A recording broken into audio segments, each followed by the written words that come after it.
All right, Renee, as our vice chair, please feel free to begin the meeting. All right, I call this meeting to order. It is, okay, and I don't know the time. 8:41. 8:41. Yep. And let's see, if you will do a roll call. Yep, I'll call your name and you can just say who you are. So Renee. Renee Valdez. You're the chair for the meeting. Yes, the chair for today. Very good. Farzana. Farzana Kennedy, member. Thank you. Ed. Ed O'Brien, member. Thank you. Michael. Michael Hill, member. Very good. Thank you. Thank you, Michael. We didn't get a chance to say hello to you earlier, so hello. Okay. And just Ann Pasco, regional advocate, and we'll let Lena, oh, she walked away. Lena Hurt, the IDDD advocate, is also with us. Thank you. I'm sorry, I was getting my tea. No worries, no worries. Very good. Thank you. All right, thanks, Renee. Next one. All right. Has everybody had a chance to read the agenda? Yes. And are there any questions, comments, corrections? None from me. No. Then I'm we good. need to move. Pardon me, Farzana, you're good? I'm good. All right, do we have a motion to approve the agenda?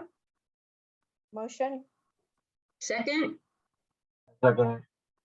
Okay, the agenda has been approved. So for virtual meetings, I have to roll call the votes of any motion and second. So I'm just going to ask you, and you can say yes, you agree with that motion. So Renee. Yes. Farzana. Yes. Ed. Yes. Michael. Yes. Thank you. So the motion is passed. I appreciate that. Okay. And has everybody read the minutes of last meeting? And Yes. are there any comments, questions, changes? None from me. No. Nope. Okay, then do we have a motion to approve the minutes as read? I'll make the motion that we approve the minutes as read. Second? Second. Okay. Thank Then you. it's been- I'll roll call. Thank you, Renee. Yes. Farzana. Yes. Ed. Yes. Michael. Yes. Very good. Thank you.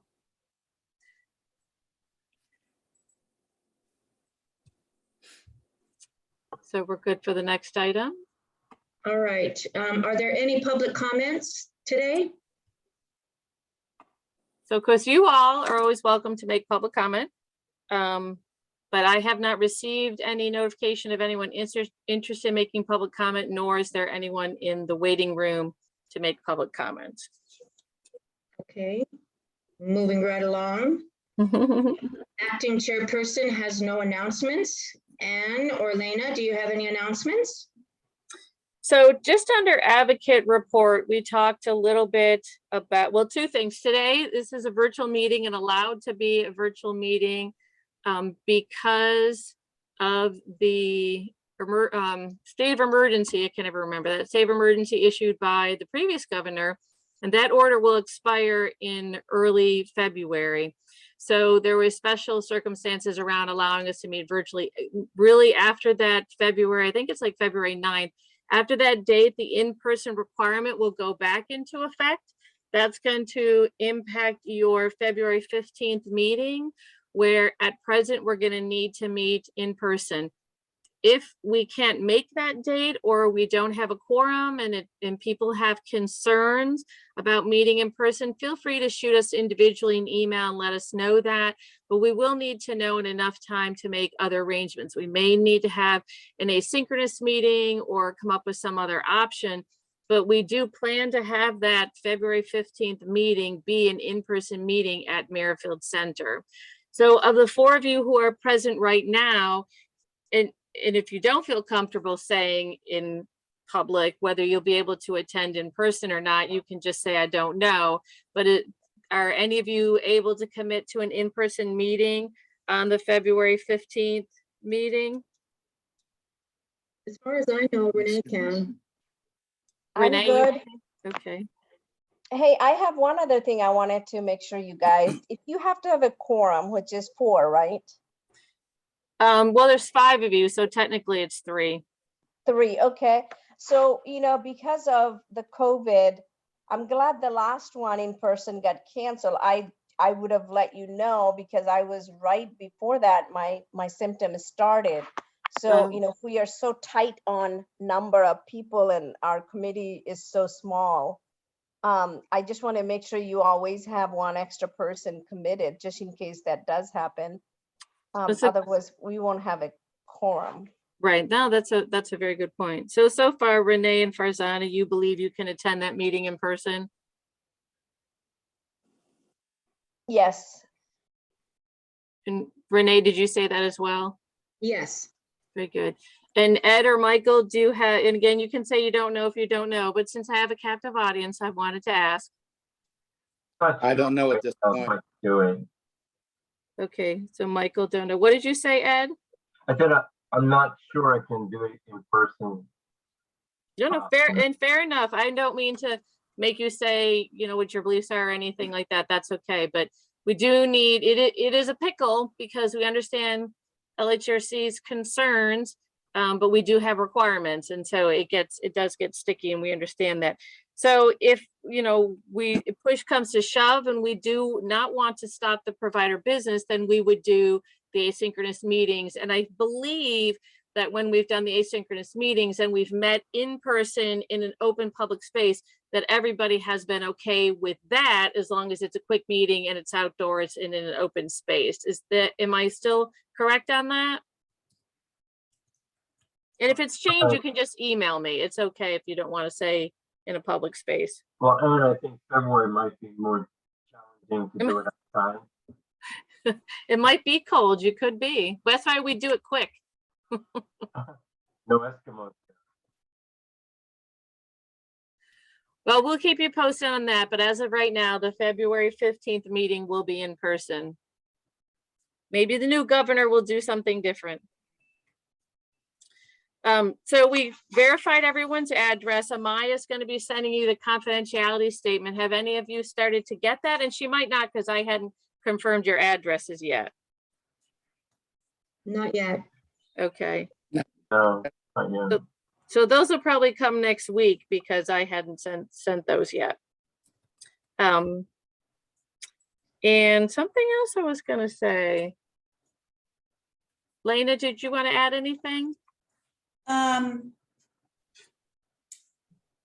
Well, we talked about the new behavior treatment plan guidelines last time, and I think you attended the training on that. Mhm. So if you want to mention any of that, that was kind of exciting. Yeah, it was there.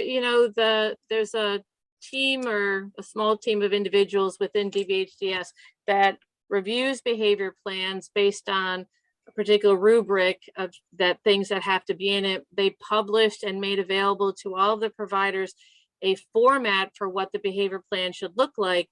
I don't think we'll find, maybe some of the smaller providers will adopt that. I don't imagine that our larger ones will, but that's certainly possible. But it was some great information. I'll look through, and if there's something that I think would be helpful to you guys, I'll send it to you. Thanks for the reminder, Lena. Sure, and I think it was exciting to hear that the SHRC is going to begin to work to coordinate with LHRCs to do the bylaws. Yes, if there's anyone interested in volunteering in a subcommittee with the SHRC to develop the LHRC bylaws, they are in fact looking for volunteers. So if anyone is interested in that, let me know and I can put your name forward to the SHRC. So I love that there's a lot of coordination happening to get all of the committees sort of on the same page, and that there's trainings that are emerging as well. And you want to talk about those? Yeah, so we've talked about it in our region, so it's nice that the rest of the state has kind of picked up on that notion of doing annual, semi-annual training for LHRC members, for new members. And so I believe that our training and development coordinator, Carlton, is going to be spearheading that. So we as a region, we're working on some of that, but then somebody else is taking it over. So we'll let them handle it. And so hopefully we'll see some training, as opposed to doing training at the beginning of the meeting like we had done. It's training that will be uniform across the state. Of course, we have, like I said, little things that we do slightly differently just because of the volume that we have. But moving forward, we will hopefully have some training coming down the pike.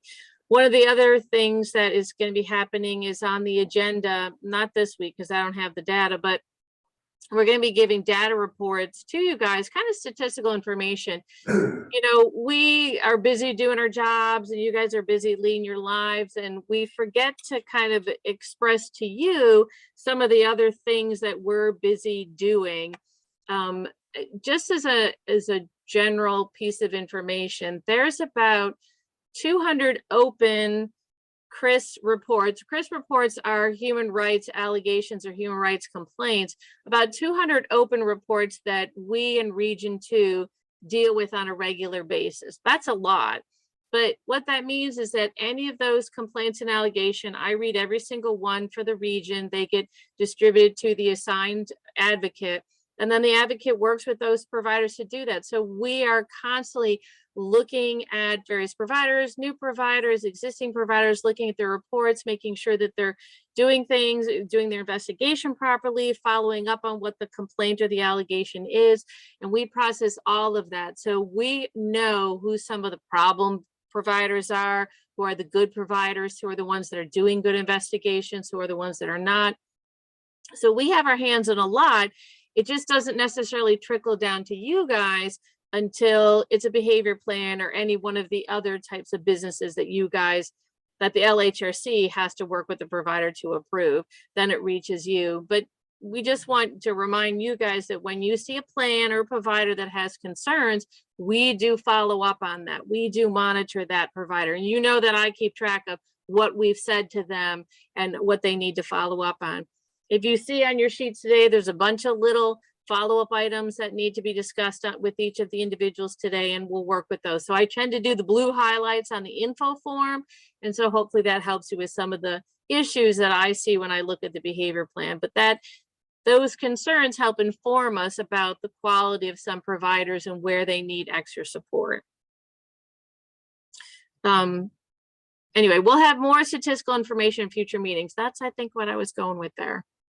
So is there any training that you guys really, really want to see in the coming year or even in the next few months that you don't want us to wait for this training that's developed and you want something from us? Is there something that you want before whatever that formal training is that's developed? It's your wish list time. So I have a question. So as you know, I know there are different styles of providers that are coming into the space. Yeah. CRCs and whatever, the some of them that we talked about and in the past. Yeah. Are we, if they do have, are they going to have anything that would involve us, cases and things like that? Because they are like either in-house for 72 hours max, or they're going to have 23 less. There's so many different one, and these are private ones. So I'm just wondering if that's going to trickle down to us at some point. Well, a couple of things. Any new program and that has program rules, which the one you're talking about does, you as an LHRC can say, hey, I heard about this new program in the region. I would like to see their program rules. Can you invite them to an LHRC meeting to present about their program and about their program rules? You guys can ask that at any time, even any one of the providers that we work with. If you say, hey, I'm curious about Chimes, you know, we looked at their plan and I'd really like to know more about their program rules. You at any point can make that request and we will have the right people come to the meeting to review program rules. Anytime an existing provider changes program rules, they send it to the advocate. Sometimes we give that to you guys, sometimes we don't, just depends. We haven't had any really changes lately, but you are always welcome. If you hear of a new provider or you have some questions about new providers, they can absolutely come to a meeting and you can ask them about their services and in particular about their program rules. Does that answer your question, Farzana? Yeah, sounds like it would have to be, from what you're saying, we would have to initiate that request. I was just wondering if LHRC would automatically say, well, there'll be some point where some human rights issues will come, and since you are a member or your group will need some overview of this new things that are happening, and beware. Just more of an overview of what other players there that might come to our table, or we should be asking for in the future, or we might see it because they might be introduced for a certain reason. Well, we can certainly ask any provider to come and give information about their services, and certainly we can talk about some of the new services that are entering the region, and that being one of them. I don't feel that I can, as of yet, speak intelligently about CRCs, but I'd like to be able to, enough to give you guys some of that information. So I'll look into that, and maybe I can give a little presentation on what some of the different services that are provided in this region that are DBHCS licensed that would come before you. And when they would come before you is if there is a complaint or human rights complaint or a complaint with an allegation, and the individual disagrees with the decision of the investigation, then absolutely that comes before you in the form of a hearing. But certainly, like I said, I can do some level of presentation about CRCs, because the CSUs are not new, which is Crisis Stabilization Unit. Those are not new, but CRCs, Crisis Resource Centers, those are new. And so we can certainly talk some about that. Even more relevant might be the Office of Integrated Health, because we do take a lot of their safety alerts as sort of the basis of standard of professional care. Yeah, we can have a presentation by them as well. I think that those are great ideas. Perfect. Well, the February agenda is jam-packed, so I'm not sure that we'll do it in February, so perhaps for March. So with that being said, I'm going to let Shannon into the room. I want to see if she was able to reach anyone at APTS. And once she's in and we're ready to move forward, then I'll have you guys read into closed session. Was there anything else you guys wanted to add or ask with regard to advocate report and training? No. Okay, perfect. And I have no old business.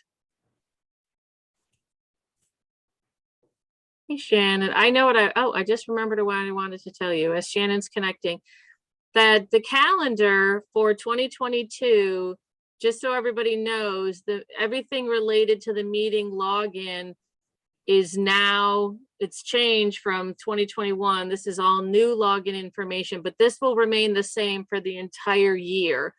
So all this login information for every meeting at the top of the agenda, that none of this will change. It'll be the same. The link you click and the passcode and all of that. Good morning, Shannon.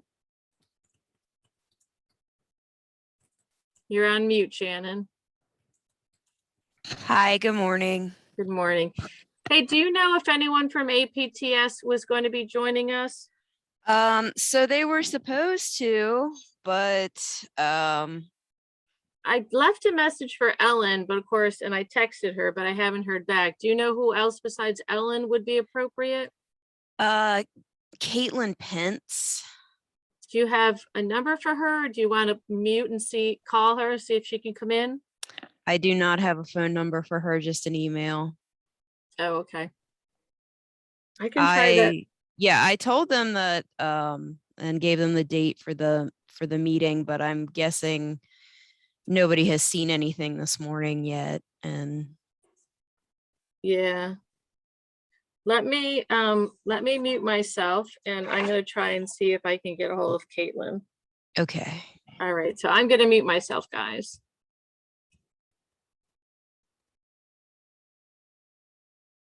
Shannon, while she's muting, do you want to give us background on the individual?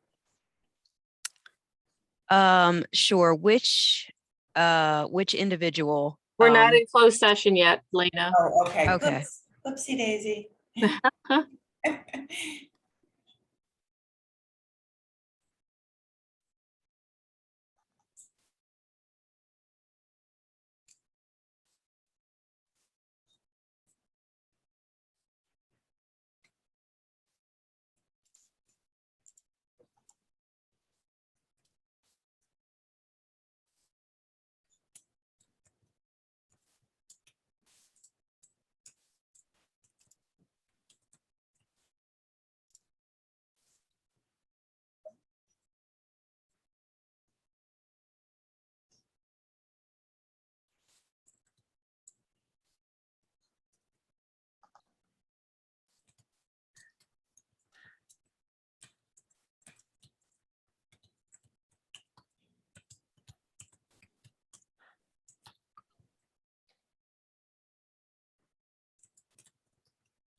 I did not reach anyone, but we can proceed.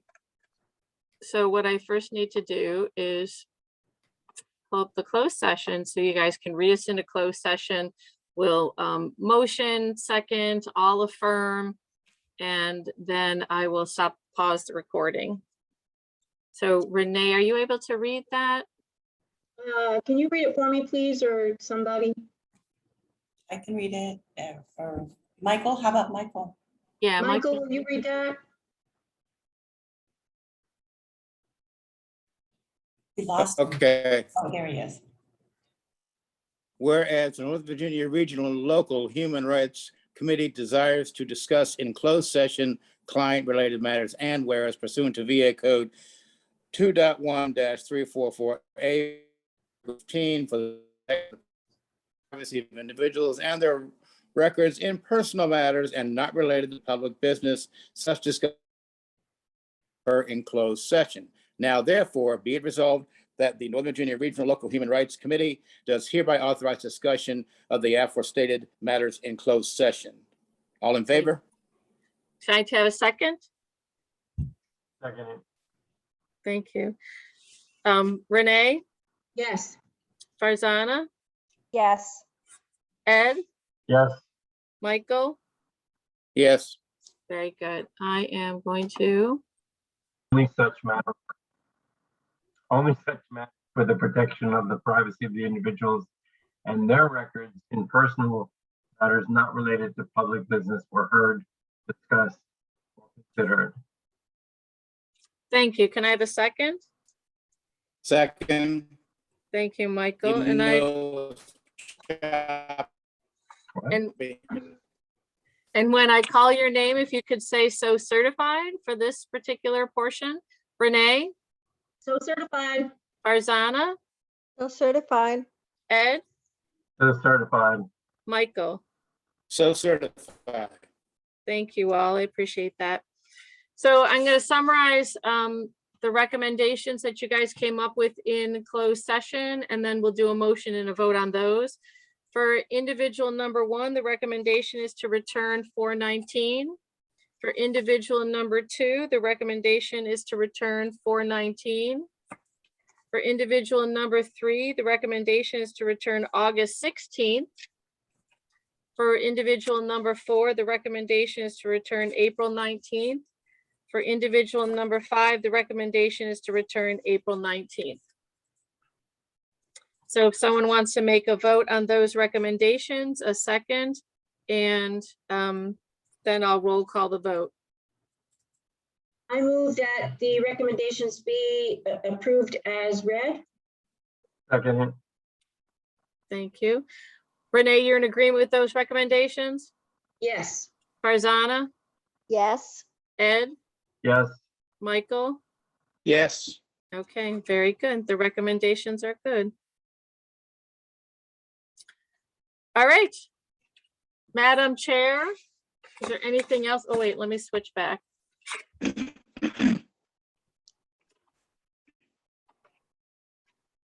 All right. If there's no other business to be conducted, you can indicate that and you may close the meeting, having completed the business of the LHRC. Amen. Meeting is adjourned. Very good. It's Thank adjourned you. at 10:30. Thank you, everybody. I'm gonna All hit. right. Yes.